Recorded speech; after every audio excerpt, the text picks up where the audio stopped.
Ako po ay 5 years old. So, kalaro ko that time yung mga pinsan ko.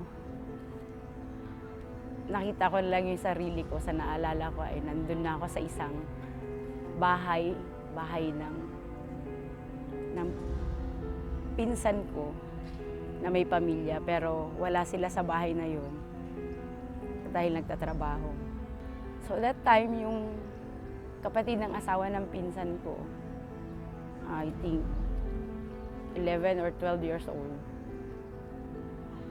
nakita ko na lang siya na nakapatong sa akin. Hindi ko alam kung paano nangyari, mabilis yung pangyayari.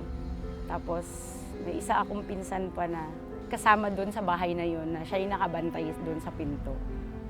Pero humingi ako ng tulong doon sa pinsan ko na nakabantay doon sa pinto. Hindi ko alam kung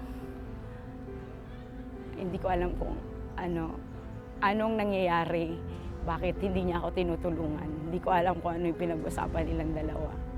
Hanggang tapos na, nangyari na yung pangbababoy sa akin. Demonyo na yung tingin ko sa taong yun. Hindi na kuya. Hindi kagaya dati na kala ko kuya, napoprotektahan ako. Ang nagbigay ng buhay sa atin ang Diyos. Ang Diyos lang din ang may karapatang kumuha ng buhay. Kung gusto kong mamatay yung nang rape sa akin, tingin ko hindi. Hindi sapat yung kamatayan sa ginawa.